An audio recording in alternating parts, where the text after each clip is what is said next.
Hello and welcome again to Art and Tech for a Better World.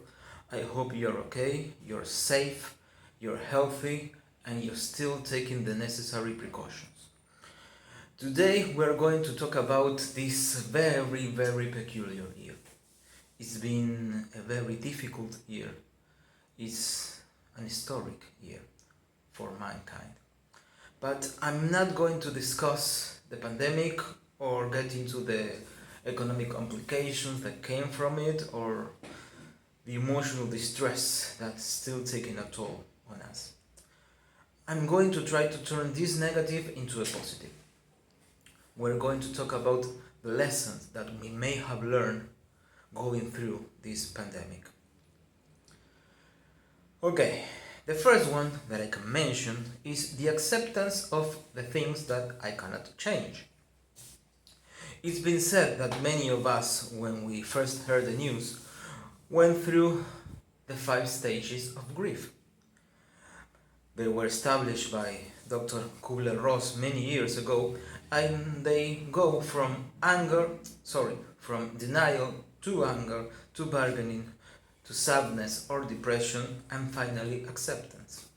So we went in denial at first, saying, this is not happening to me, this is not coming over to my country, to my town, there's no way, no how. And when it did, we went into anger and we took it personal. So we said, why? Why me? Why is this happening to me? And we try to bargain and to escape a little. And maybe if I do this, maybe if I do that, maybe if I took the 2 weeks off, but it didn't work that way. It still doesn't work that way. And when that failed, we got sad, because here was a situation we couldn't change. And hopefully then we turn into acceptance. And why I say that acceptance is a lesson? Because taking the words of psychologist Frankl and Rogers, acceptance is the first step to change. So by changing, by accepting it, I can make something of the situation. I can do something with the situation.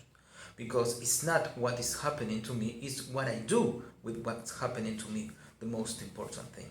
So if I deny it, if I'm still angry at it, I can do anything. The situation controls me. But if I accept it, then I can do something about it. Maybe like this, I cannot change it, but I can change myself, or I can take the necessary actions for it in order to make the best of it. I know it was hard, I know it's still hard. When I think about the difficulty, I think about the Christian prayer of serenity and say that God grant me the serenity to accept the things that I cannot change, courage to change the things that I can, wisdom to know the difference. So we know at first, the first lesson, that we have to accept the things that we cannot change. And the second lesson is that change in itself is inevitable. We cannot escape change. We are always changing. Life is always changing. And we have to go with the flow. We have to change. Think about the words of Greek philosopher Heraclitus when he said that no man ever steps in the same river twice. And why? What do we change for? For adapting.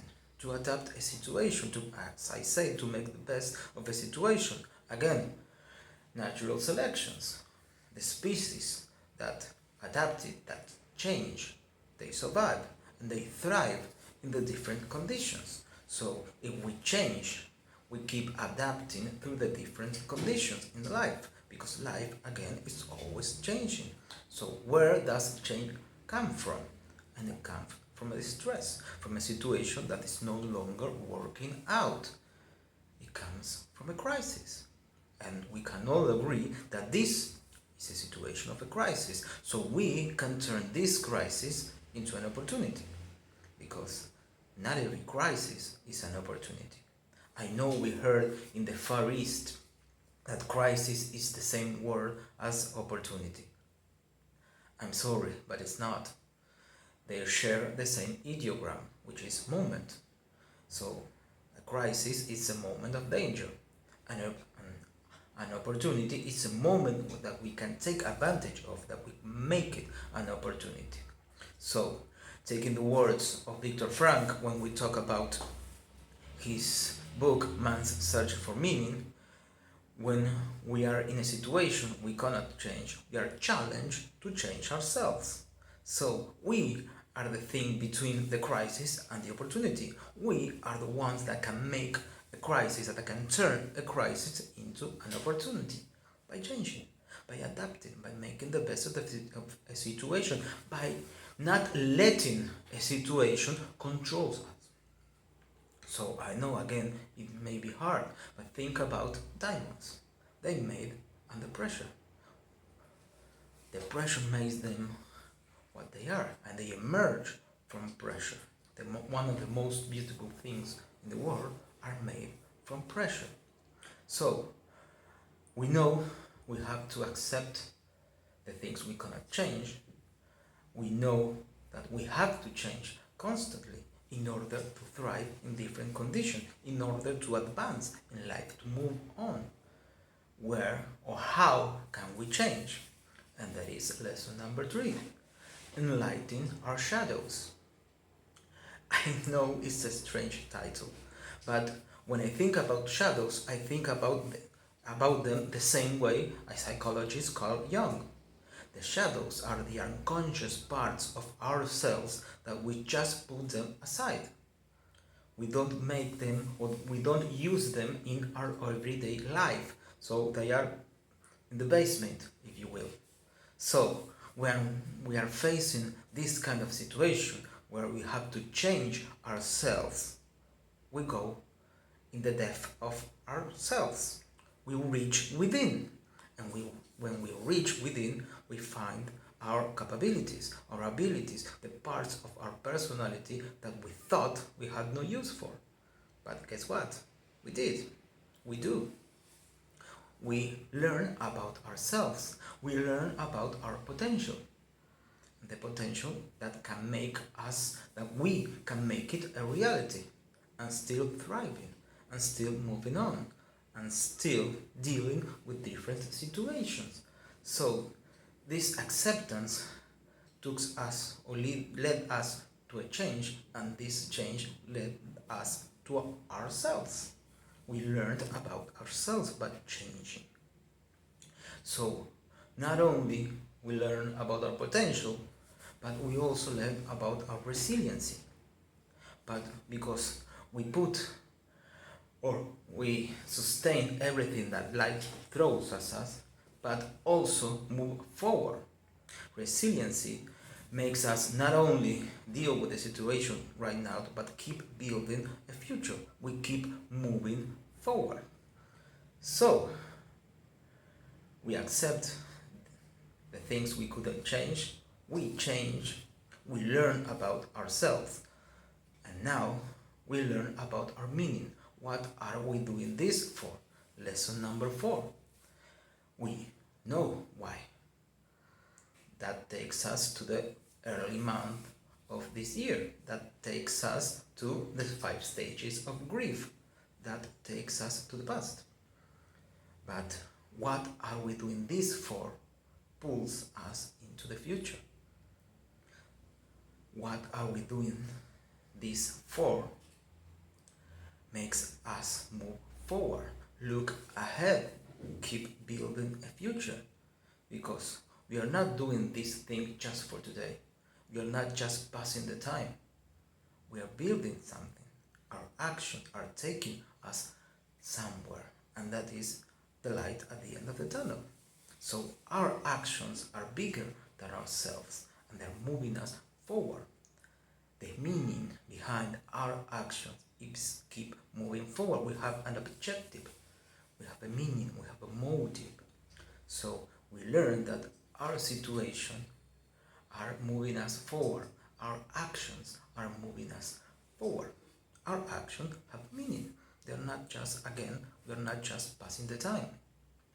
So that future that pulls us in, also that actions, that things that we are doing in order to deal with this situation, this time can also help us find the meaning in our lives altogether, not only in this situation, because we may learn that sometimes we may do things we may not like, but in the end, the objective where we are looking for, where we are moving, the hidden meaning is better.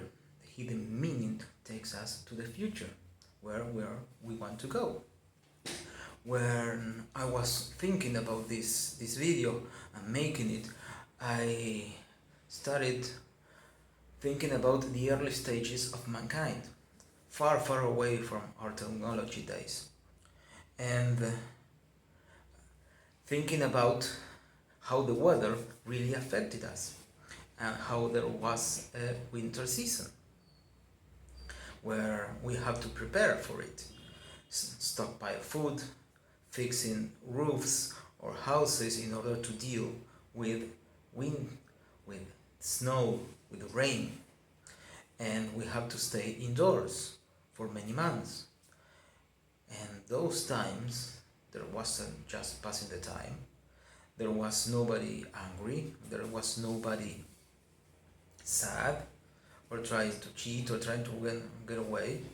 They knew what they were doing this for, because after the rain, after the snow, the sun will come up, the different weather will happen, and they will still go out. They're doing this for something, not because for. So if I make a parallel with this situation, I may not think about a winter season, but maybe a rainy season, thinking that symbolically, when we walk through the rain, is a time of distress, a time of sadness, a time of suffering.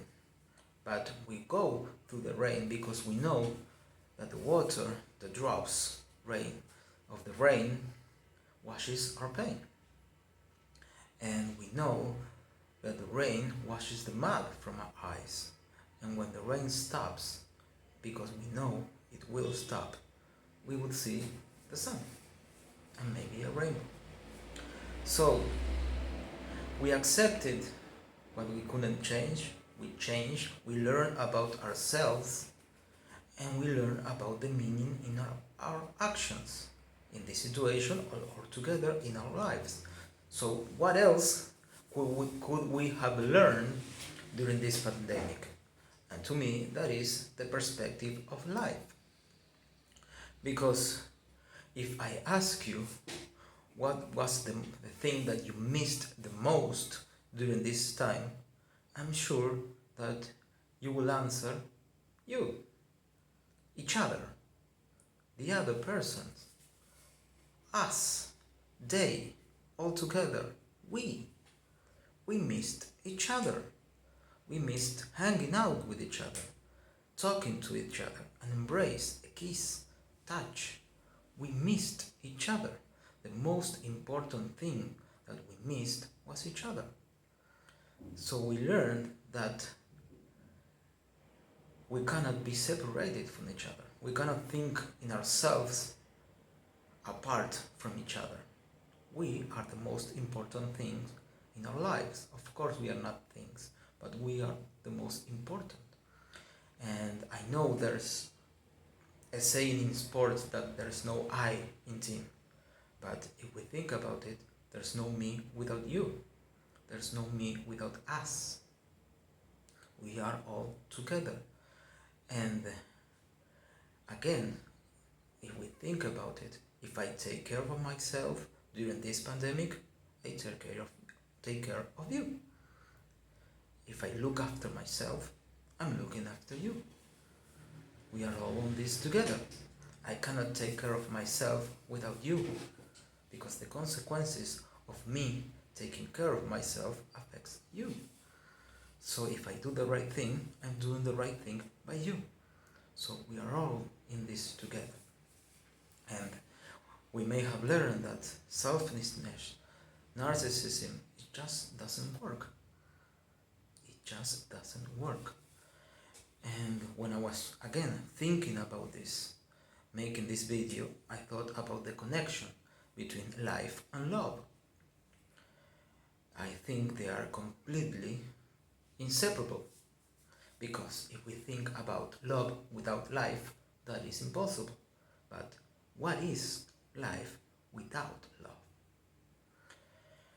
Okay, this is it for me. Thank you for watching this video. I hope you enjoy it. I hope you find it helpful.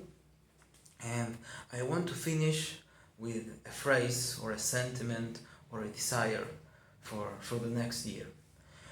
When I was preparing this again, the 40th anniversary of John Lennon's death happened.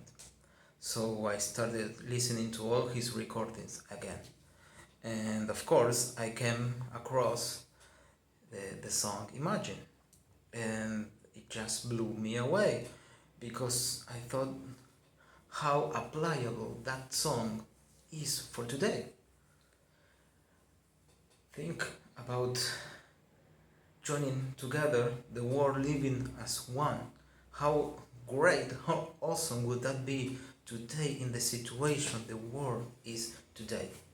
So my desire, my sentiment, my expectation for 2021 is that wouldn't it be great if we were all dreamers and not the only ones?